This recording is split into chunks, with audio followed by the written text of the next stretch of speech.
Hi, I'm Geraldine. I'm Ronita. We started this, over 13 years ago.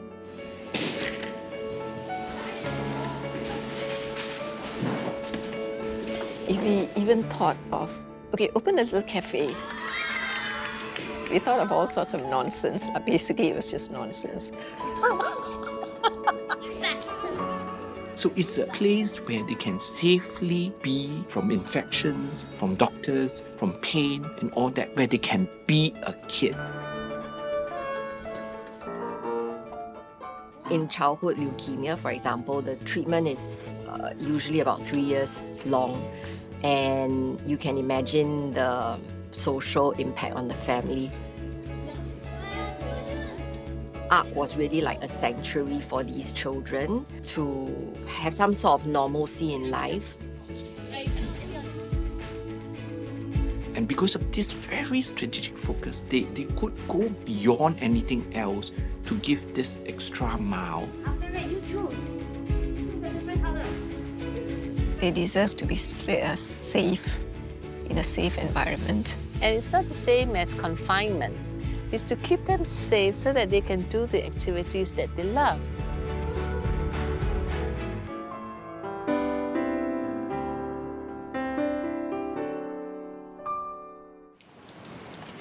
We will wait for another 5 to 10 minutes to begin. 10:20, we will gather here, and then 10:30, we will begin our talent time. All right, everybody, you go on stage, you smile, you say, hi, everybody, my name is blah, blah, blah. You're like, yes.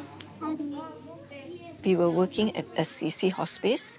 So when the doctor approached me, if I would have this child in my ward, my answer immediately was no, I've never looked after a child. Mene, of course, he was observant, and he asked, why are all these aunties and uncles here? And he had to explain that, yeah, it's a day center, and they are here to spend the day here with us because there's nobody at home. And he thought about it. Then he turned and asked, why isn't there a center for us? There we go. Huh? Wow. Sure.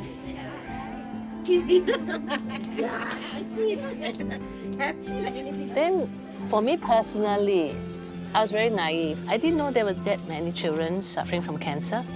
Because we were always looking after the adults, you know, the elderly, those end stages. So Natasha did these paintings earlier this year. Are they nice? He said that he would really want to see a day center for the children to come to. And I said, okay, we'll see what we can do about it. Smile, Natasha, big smile. Yeah.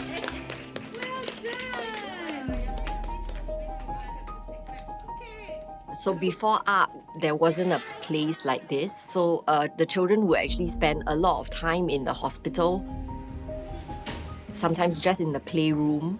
When they come for hospital visits, like clinic visits, they would just stay on for the rest of the day because that was a safe area for them to be playing where, you know, the parents were more reassured that there's no germs, it's clean, the other children playing around them also have a similar medical problem. Yeah, but I took the blood test. Oh, okay. It's okay. Take the blood test again. No. So I've been working with children with cancer now for about 30 years. And specifically, I work with children with blood cancer, or what we call acute lymphoblastic leukemia.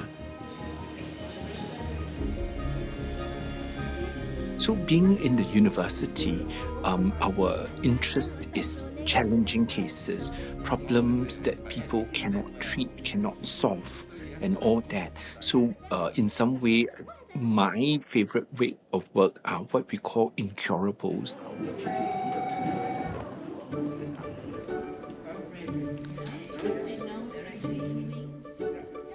And then when Sister Ronita and Sister Jerry had this opportunity, for me it's an opportunity because my kids, when they are at home, they're too protected. They're always on some games, on computer games and iPad for hours. They are tired, they don't sleep, they get very cranky, and they're not moving.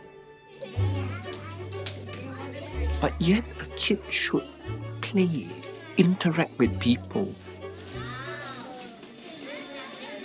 But the problem, as they interact, they get infections. So parents will say, no infection, protect. And therefore they become isolated, they become introvert. I created another problem in curing this problem.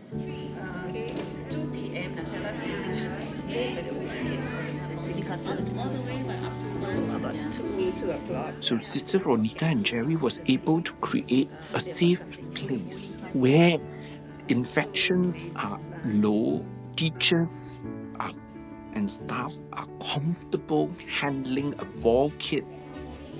3, 2, 3, 4, 3, 4, 5.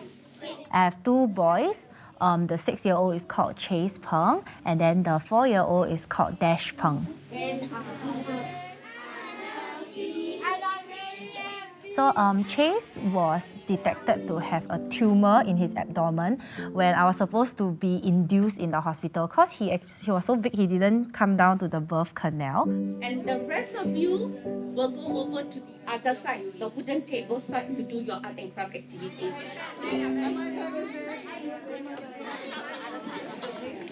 So when he came out, they did chemotherapy straight away via his umbilical cord.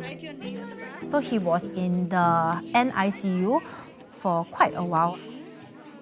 So what they suggested was to give him chemotherapy until the tumor shrank, which after many rounds, in the end it shrank to like a 1 cm long ribbon, and they discovered that it wasn't cancerous anymore. So they just left it as that. 1, 2, 3. There you are. Nice. Okay, now. When we were finally discharged after a year or so, then everything came like crashing down, like reality set in and all that. So at that time, he was still on some intramuscular injections, and he had his breathing tube, and then the nanogastric tube, the NGT, where his nutrition will go in. So we told the nurses we will learn everything. So he was on the tube for 3 years. Yeah, so after that, I think the medical social worker from KKH mentioned something about an ARC Children's Center.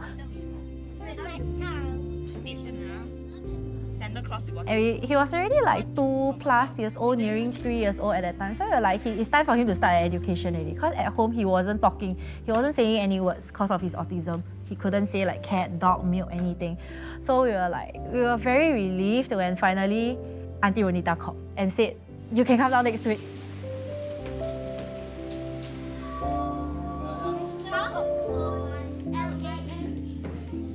So the moment I stepped into ARC, right, it's just like, you just feel, you know that feeling that you know that you just stepped into your second home. It was just very warm, very inviting. Then the staff there were all like very happy, very cheerful. And we just felt very happy the moment we stepped into that place.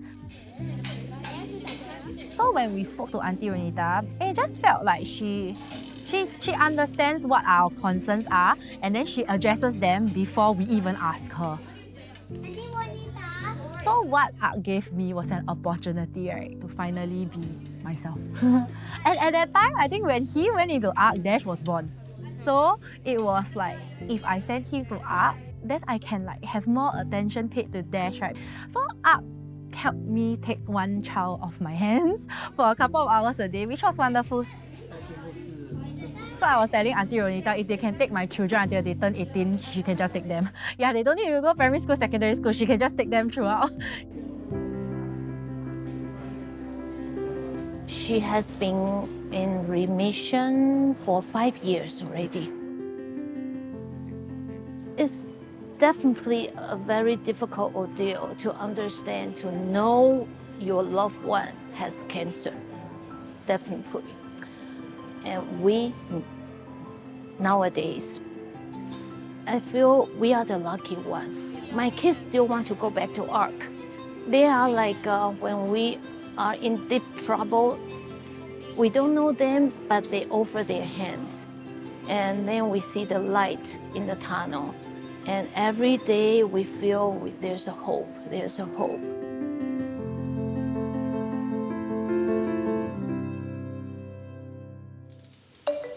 Uh-oh, the blood's coming out. Oh no. What happened? Your toe, Your toe, is it? Okay. Okay. On the screen first. Yeah. Okay, yeah. Oh dear, all your blood coming out again. Give him out. What shall we do? Am I going to carry you? Want to go? Any house or normal childcare center, put a plaster, bandage, blah, blah. But we can't. We can't because we have to be extra careful. So the first thing we do, Auntie Ronita. She's a nurse. She has to look into it. We just have to put compression and then she takes care of that. Doing very well. Yes, you are. He already had this before, and he wasn't distressed by it, or he didn't look any worse for it. So Mum was just trying to keep the dressing going because she was seeing the doctor the next day. But when he had that bleed that day, for me it was to stop the bleeding. Okay, William, I'm doing this for you so that And to apply a bigger dressing around it. You know, kids are kids. Very good. Actually, William was very good. Knuckle 5. Good job. So you can't play, my dear. When I asked him, was it painful? He said no, but it was painful yesterday because there was plenty of blood. And did you cry? I cried a bit. My mommy cried. Okay, from here again. That's right. How do we get off? Okay, now go. The staffs are extra careful. They have to be extra careful with these kids.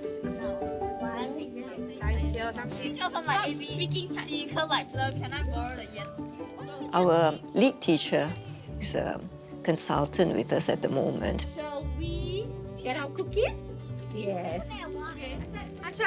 She plans the programs and everything. Yeah, pass it behind. So she does full syllabus for the children. Go for her. Sit at the table. Whose is this? When I started off here, we had a set curriculum and we used to follow the curriculum. And over the years, we have realized that every child is individual and their needs are different. So our children, because they have gone through treatment, their abilities may not be of biological age. Like for example, they may be by 6 years old or 7 years old, but their ability be probably of a 3-year-old or 4-year-old.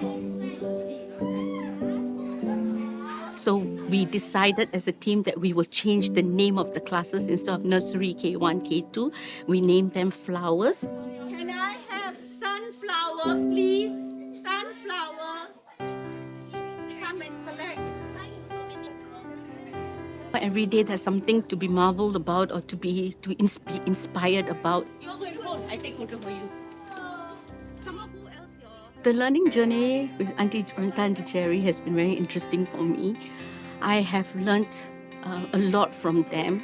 This is amazing, guys. This is really very. I have learnt a lot about myself, what are my own capabilities, what are my own strengths and challenges. And they are a great source of inspiration.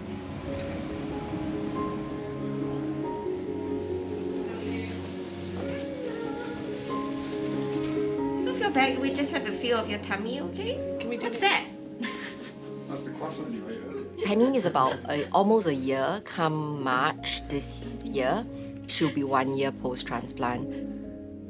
The risk of relapses after 1 year significantly drops to probably, I would say, less than 20%. And open his mouth. Can you show me? Oh. She had her bone marrow transplant about 8-9 months ago, and at this stage, the post sort of treatment plan has gone largely smoothly, and so we felt in a position today to be able to ring the bell because we're feeling that. It's been a year since we had bad Yeah. news, and it's just been good news from here on out. Hopefully it stays that way. Yeah. Yeah. Yeah. Where's the bell? So the bell is typically rung when a patient finishes their treatment journey, when they've had cancer. And Today, Penny rang the bell because it's about a year since we switched her treatment pathway so that she would have a bone marrow transplant. You've saved her life, so thank you. Thank you so much. So thank you. Bye-bye.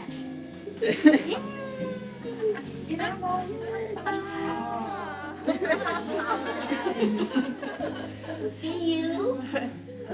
See you.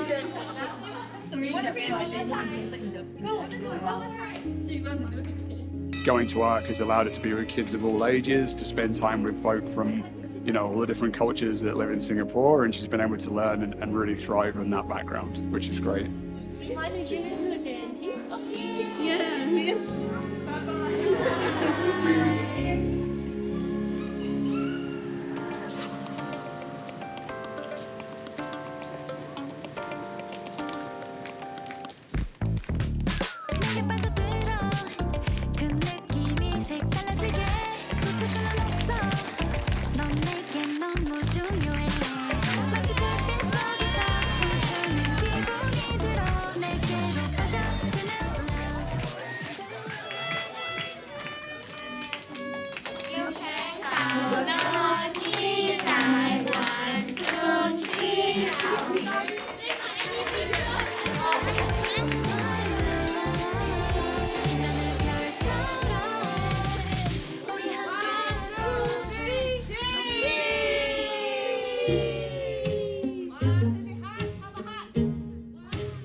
Yeah, I'll ask you to give that paper back to you all. Now, the other thing that you guys will have to say. So one of the things that was mentioned by the kids was they would like to go bowling if it was possible. When the first word of bowling came to my mind, I said, "Ayo, no!"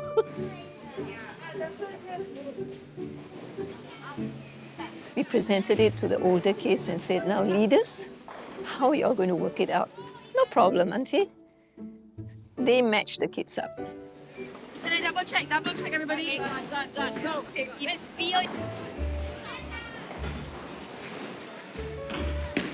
So they just play and they play as a game, and there's no thing about, oh, he's better than me and she's better than me. There's no such thing. They cheer for each other. It's okay if you throw the ball into the drain.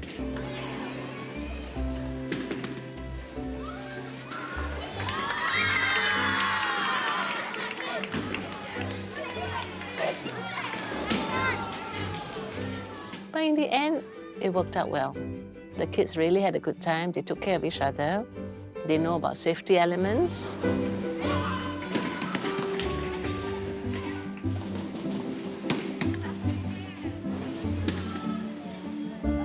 Because, our children have very limited place to go out to. It has to be safe, toilet must be exclusive, everything must be clean and proper. Everybody must, just be careful with them.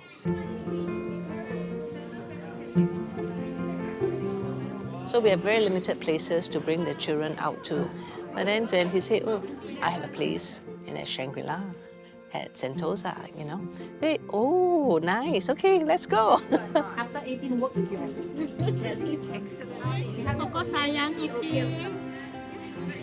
Actually, very happy. Happy to see the kids happy and all the families. I think the families have had a good time, and that's important. And it's so delightful to see all the parents and all the other kids and the siblings together and happy. And my, they've grown. You can call on them anytime. Just go to the table and say, help me. This is for Natasha, the WhatsApp. Natasha, this one for you, Damien. Bye-bye. Thank you. Thank you. Thank you. Now, LLC. Every flower is individual. Every flower blooms at its own pace and time, and is beautiful in its own way. We want the children to know that you bloom at your own time. You are very special in your own way.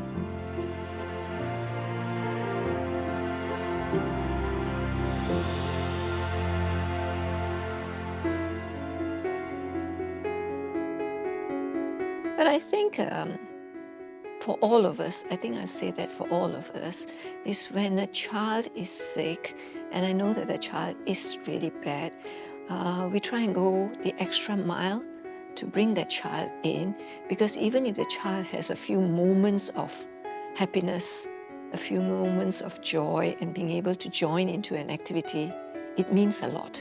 And if it means a lot to the child, it means a lot more to us. It takes a lot of effort sometimes to do that, but if that's what the child wants, yes, we will go the extra mile to do it. I think ARC has made a difference in being a support network, because it's not just Ronnie and Jerry that is like a net for these kids, but the families that they meet, the friendships that they have formed in ARC really last a very long time. So I think it's a really precious ecosystem there. So I think they are also looking to the future. What else is helpful for the patient, what they can do, and how they can provide it. And that's something that they feel very much for. And these are challenges that we keep working with them all the time. I think the current team at ARC, they are ready to respond, they are ready to support, you know, the children, whichever children that they come. It's not just the cancer anymore, it's also the development, the issues, you know, the physical aspects and all this. So, yeah, hey, anything for the kids. We'll try. I won't say that we won't try. Yes. We will try. And the team is ready to try. And we have actually got a wonderful team who will double up and help each other and just step in wherever the need is there. Because we never saw ARC as just a organization or charity, you know, doing that kind of work. ARC is like a village. ARC is for everybody because it is for the sake of the kids. And over the years, we have learned all that. So those are precious.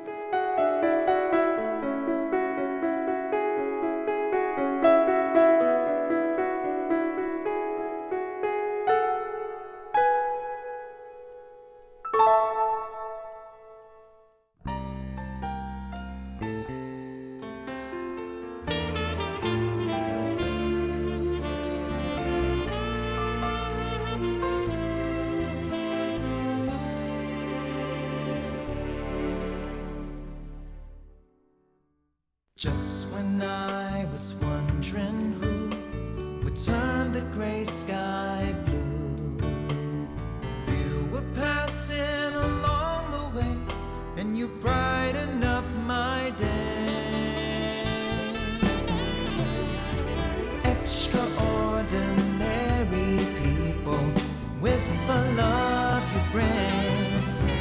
When you came into my life, here you'll stay.